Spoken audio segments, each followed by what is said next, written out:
Jumpa kembali di channel Emas Solusi Indonesia dengan membawakan satu topik baru dengan judul Serba-serbi Hadapi Kolektor episode yang ke-11. Seperti biasa di topik Serba-serbi Hadapi Kolektor adalah kesempatan saya untuk menjawab pertanyaan yang telah masuk bisa jadi itu di kolom komentar channel YouTube saya, ataupun pertanyaan yang telah dikirim melalui email omahsolusiindonesia@gmail.com, omahsolusiindonesia tanpa spasi @gmail.com, atau mungkin pertanyaan melalui WA di nomor 0851 0051 7473. Dan di episode yang ke-11 ini, seperti biasanya, saya selalu hanya menjawab adanya 3 pertanyaan yang saya anggap relevan untuk dijawab. Dan saya akan mulai menjawab pertanyaan pertama, dikirim oleh seorang ibu. Intinya ibu ini melihat di video saya yang lalu di hal yang perlu dipersiapkan sebelum bertemu dengan deskol, dan dia mendengarkan bahwa saran saya adalah menyiapkan sebuah buku tamu. Juga di video-video saya yang lalu sudah saya jelaskan buku tamu yang intinya akan ada kolom tanggal, jam, nama yang bertamu, dari bank mana, mewakili bank mana, dan tanda tangan. Dan di beberapa video saya yang lalu juga saya ucapkan itu sekaligus juga bisa digunakan untuk buku pencatatan ketika card holder ditelepon oleh deskol. Jadi buku pertama kan spesifikasinya adalah untuk debt call. Debt call adalah kolektor yang menagih dengan cara mendatangi rumah atau ke tempat bekerja. Akan tetapi di video saya yang lalu juga saya ucapkan bahwa di situ juga kita manfaatkan untuk mencatat ketika card holder ditelepon oleh deskol. Dan pertanyaan dari ibu ini, apa pentingnya buku tersebut? Itu pertama. Kemudian sekaligus ini tidak spesifik ke pertanyaan, tapi spesifiknya adalah jika saya harus menulis buku tersebut juga tentang telepon dari deskol, maka buku itu akan segera cepat penuh. Dan apa gunanya itu, Pak? Itu pertanyaan yang pertama. Dan pertanyaan yang kedua adalah ibu ini menanyakan bagaimana cara menghentikan telepon deskol yang berulang-ulang. Baik, saya akan mulai menjawab pertanyaan ibu. Yang pertama tentang ibu menanyakan apa pentingnya. Apa pentingnya tentang harus mencatat atau harus menyodorkan buku tamu tersebut kepada deskol yang datang. Ada kolom tanggal, ada kolom jam, ada kolom nama siapa orang yang datang, ada kolom mewakili dari bank mana, dan harus bertanda tangan. Jika ibu rutin melihat di video saya, sebenarnya ibu akan mendapatkan banyak manfaat, bahwa buku tersebut adalah sebagai sebuah sarana kita ketika entah itu debt call, entah itu deskol, senantiasa melakukan cara penagihan dan melanggar tata tertib atau yang telah diatur di Surat Edaran Bank Indonesia nomor 14/17 di ASP. Ibu silahkan buka, karena itu adalah benar-benar buku ampuh kita, buku pamungkas kita. Di sana seingat saya ada 10 poin. Ibu, saya sarankan paling tidak mempelajari poin yang ke-8, dan dari poin yang ke-8 pun dijabarkan lagi A, B, C, D, E sampai berapa saya lupa, tapi ibu segera mempelajari yang nomor 8, poinnya yang C. Di sana dari C ini juga dijabarkan lagi 1 sampai sekian saya lupa, tapi ibu wajib, karena kasus yang ibu pertanyakan ini adalah telepon berkali-kali, itu wajib untuk mempelajari, mengantisipasi yang nomor C5. Jadi saya ulang supaya Anda bisa segera untuk membuka Surat Edaran Bank Indonesia nomor 14/17 DASP. Di sana ada 1 sampai 10. Anda cukup mempelajari yang nomor 8. Cari di bagian yang C, dan di C tersebut juga dijabarkan 1, 2, 3, 4, 5, 6, 7 dan seterusnya saya lupa sampai berapa. Yang pasti permasalahan anak ini di nomor 5. Di sana ada sebuah tata tertib tentang dilarang melakukan penagihan yang menggunakan sarana komunikasi berulang-ulang dan bersifat mengganggu. Dan perlu saya jelaskan pada ibu, ini tidak bisa kita patahkan jika mana terkait dengan cara Anda menjawab atau cara Anda berkomunikasi dengan kolektor. Entah itu kolektor debt call-nya, entah itu kolektor desk call-nya.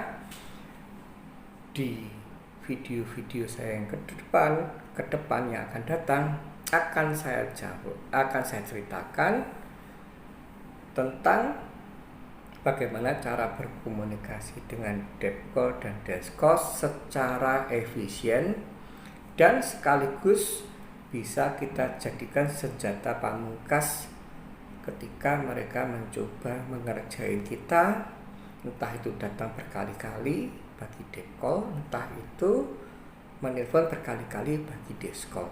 Yang pasti sekilas saya bahas pada ibu, jika mana ibu tidak punya database, saya katakan database. Jika mana ibu malas untuk mencatat, ini semua catatan yang ada dari yang kita buat, ketekunan kita buat ini ada sebagai senjata pamungkas atau sebuah bukti otentik apabila kita ingin melakukan sebuah somasi pada bank. Jadi keputusan terserah di ibu. Ibu mau menuruti saran saya ya monggo, tidak pun juga tidak apa-apa. Walaupun ibu mengatakan jika itu tak tulis setiap kali, wong nomor berubah-ubah, tadi kayak ibu katakan di WA, kan buku saya bisa cepat penuh. Apa gunanya? Baik, intinya itu sangat berguna dan tetap saya sarankan untuk tekun untuk menulis itu. Wong toh juga tidak terlalu ribet untuk menulis itu. Dan nanti silahkan ibu melihat di video-video saya berikutnya, akan saya jabarkan lebih detail cara hadapi debt call ataupun desk call yang melanggar aturan Bank Indonesia atau surat edaran Bank Indonesia yang seperti tertera di surat edaran Bank Indonesia nomor 14/17 DASP, khususnya ketika mereka melakukan pelanggaran, entah itu pelanggaran yang nomor 5, entah itu yang nomor 1, 2 atau 3 atau kalau yang 4 ini saya lupa. Yang 4 ini kalau tidak salah dilarang melakukan penagihan kecuali pada pernah pegang kartu kreditnya. Tapi di situ ketika mereka, saya tegaskan, ketika mereka melanggar aturan nomor 8 bagian C, entah itu poin 1, 2, 3, 4, 5, di situ database yang kita punya adalah sebagai senjata pamungkas untuk membuat efek jerah. Dengan cara mensomasi, kita tembuskan ke OJK, dan saya garansi itu pasti ditangkapi dan itu pasti efektif. Kiranya begitu untuk jawaban saya atas pertanyaannya Ibu. Semoga Ibu puas dan saya mengucapkan banyak terima kasih. Dan bila mana Ibu masih ada yang belum puas terhadap jawaban saya, Anda bisa bertanya atau menelpon saya secara langsung di nomor WA saya. Baik, terima kasih banyak Ibu, dan saya akan melanjutkan pertanyaan yang kedua. Pertanyaan yang kedua ini juga dikirim oleh seorang ibu, dan inti pertanyaannya adalah begini. Saya punya 3 kartu kredit, dan pada dasarnya saya kondisi finansial yang sedang terpuruk. Akan tetapi dari 3 kartu kredit ini, yang baru saya macetkan baru 1, yaitu kartu kredit yang diterbitkan oleh bank asing. Dan kenapa saya memutuskan memacetkan kartu kredit tersebut dari bank asing itu karena saya dapat informasi dari teman-teman saya bahwa bank asing ini tidak ada atau tidak punya debt call ataupun dash call, sehingga saya berani memutuskan untuk memacetkan.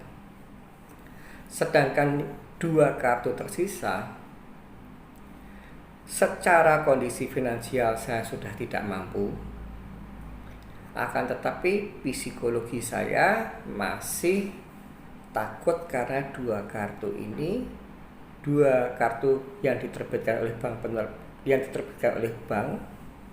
bank tersebut memiliki debt call maupun dash call. Bagaimana Pak dilema saya tentang hal tersebut? Mohon saran dan terima kasih. Begitu bunyi pertanyaan dari Ibu ini, baik, saya akan mulai menjawab. Ibu, Omah Solusi Indonesia tidak pernah bertujuan untuk membisikkan suara-suara yang mengandung unsur tidak benar, karena ketika kita memacetkan hutang kartu kredit ini akan dinilai dari banyak aspek. Yang pertama,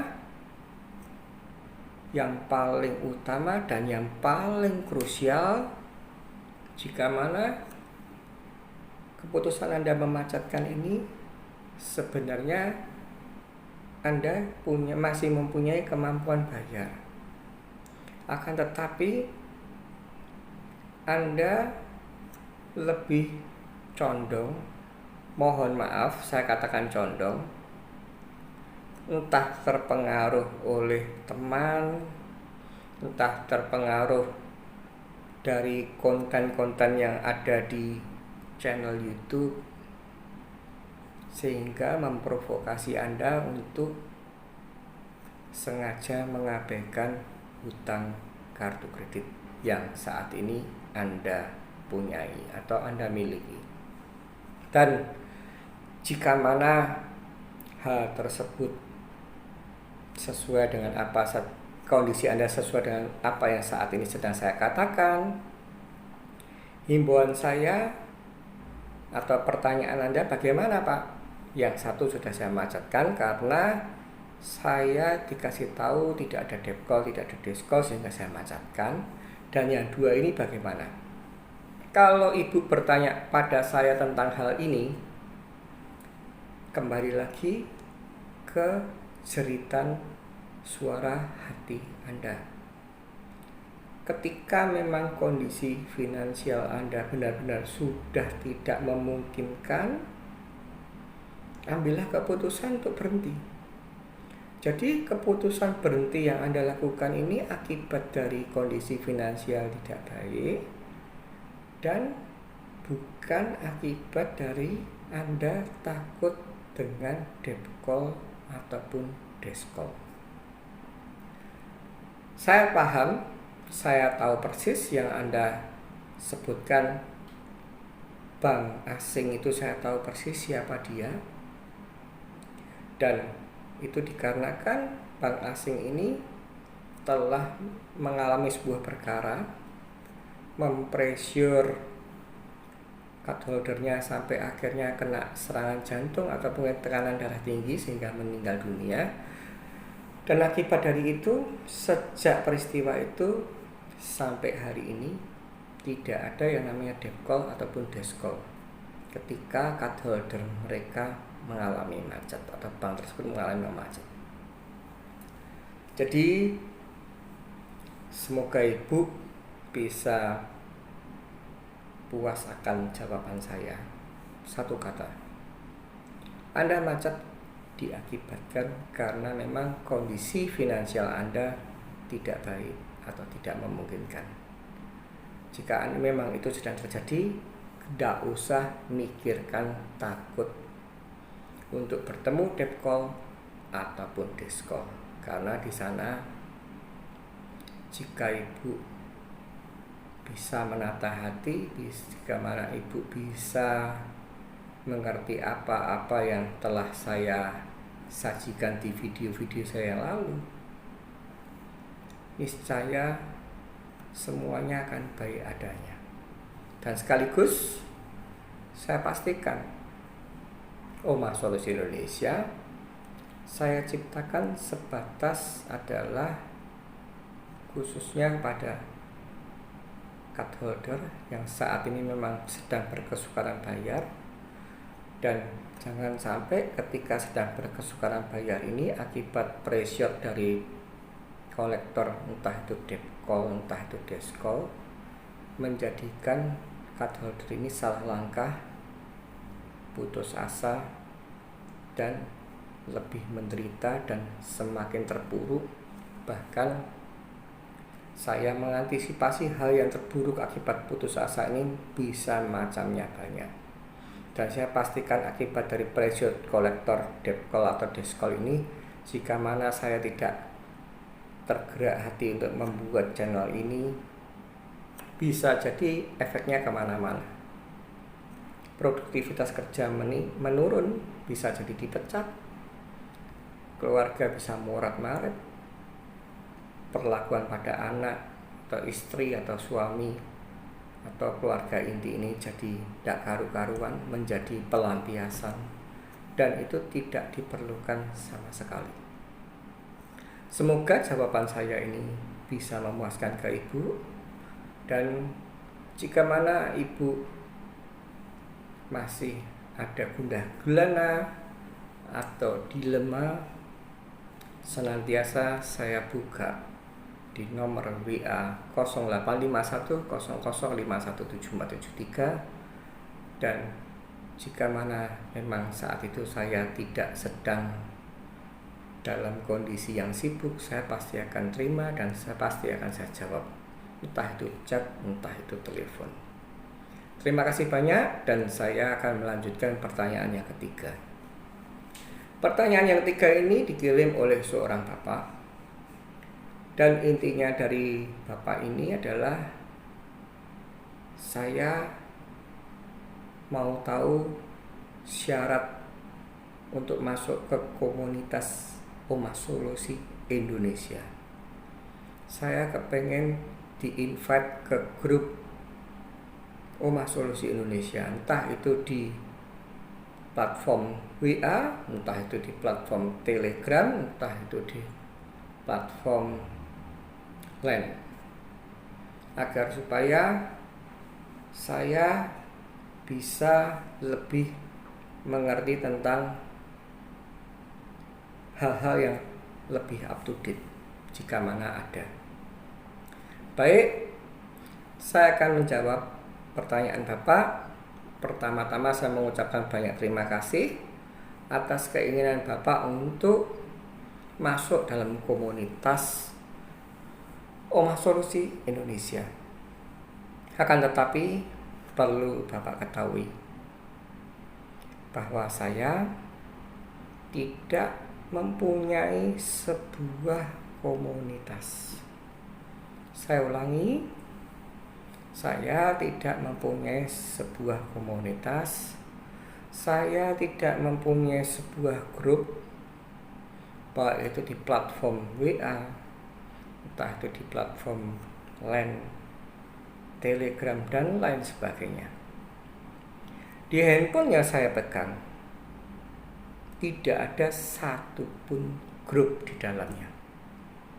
Jadi jika mana Bapak ada sebuah hal yang membuat Anda gundah gulana, membuat Anda sedang mengalami stres, ada sebuah problematika khususnya, saya bicara khususnya tentang gagal bayar hutang kartu kredit atau KTA, silahkan Bapak menghubungi langsung ke saya, entah itu nomor pulsa via pulsa di 0851 7473,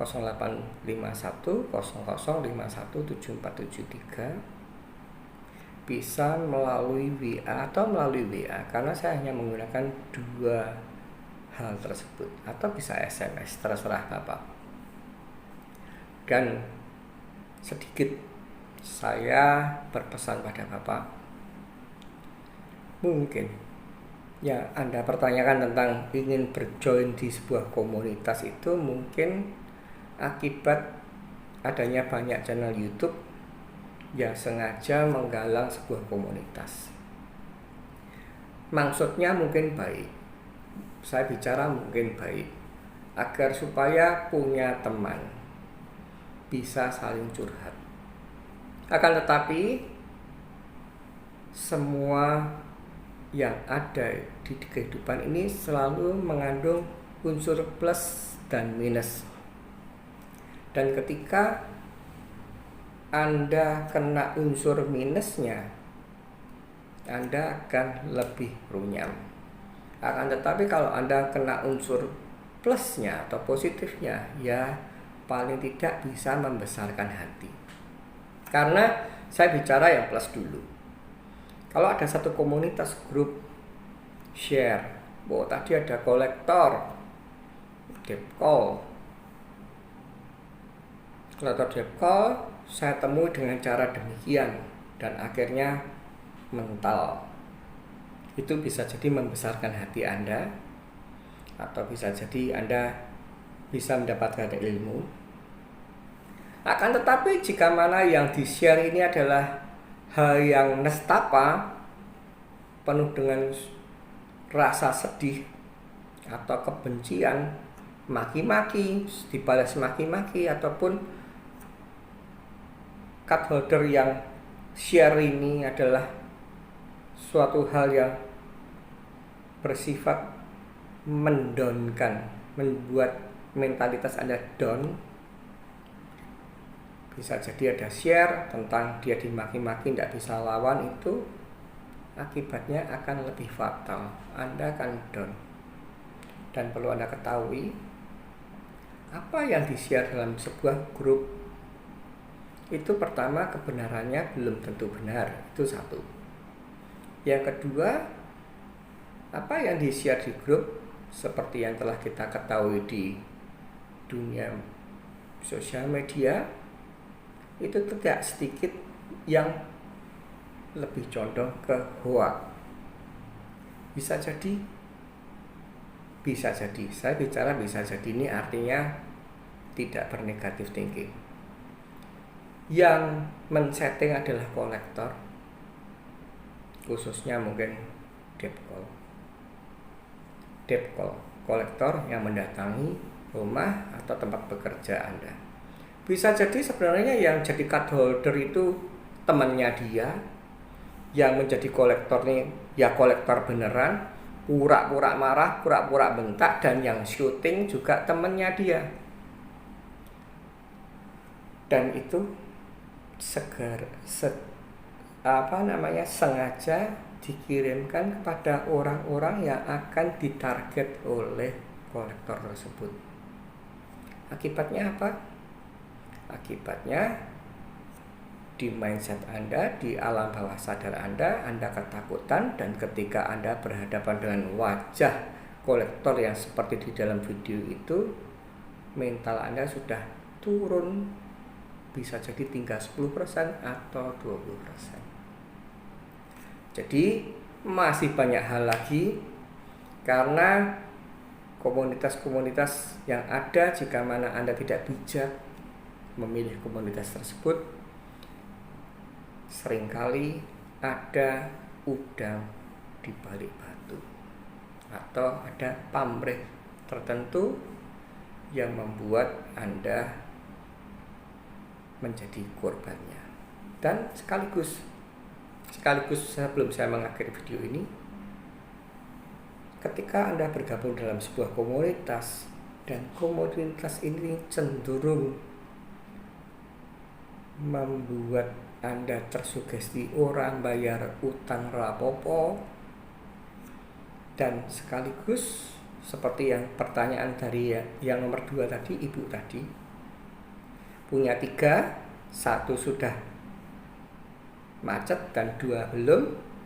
Jika ibu ini bertemu dengan komunitas atau bertanya pada orang yang kurang bijak, atau yang boleh dikatakan ngajari elek, ora usah dibayar sisan bu, toh ya ora apa-apa.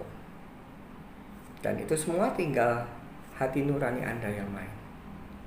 Anda mengalami sebuah perkara dan Anda menganggap perkara ini ternyata begini-begini saja, dan akhirnya Anda bisa jadi menjadi sebagai orang yang lebih nasar, itu bisa. Atau Anda tetap berpegang teguh pada prinsip yang saya ajarkan, bahwa keluar dari perkara ini, defense dari perkara ini tidak lain tidak bukan adalah sebuah kondisi, dan bukan sebagai seorang yang nasar, sengaja arogan, sengaja berkoboirga. Semoga video ini bermanfaat Pak. Semoga jawaban saya bisa menjawab pertanyaan Bapak. Saya tidak punya komunitas, saya ulangi, silakan Bapak bisa telepon di nomor telepon saya, ataupun WA dengan saya, ataupun SMS dengan saya, atau main ke rumah saya di Jalan Patimura nomor 34 Surakarta.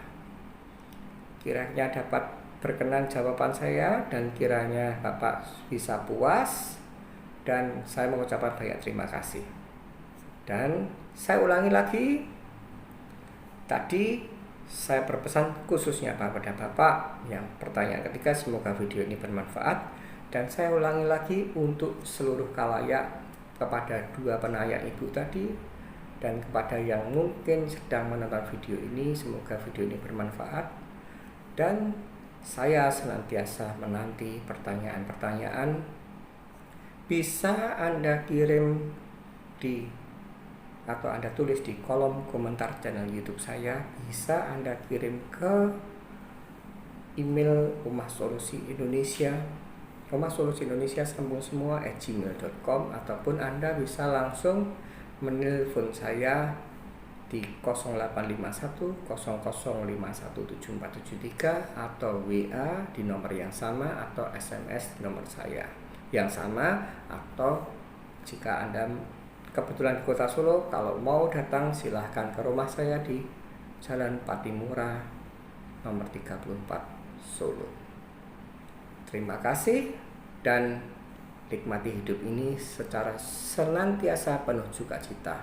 Dan jangan biarkan adanya sebuah perkara yang saat ini sedang terjadi membuat hidup Anda menderita. Jangan menyerah, tetap semangat, dan ingat, badai pasti berlalu.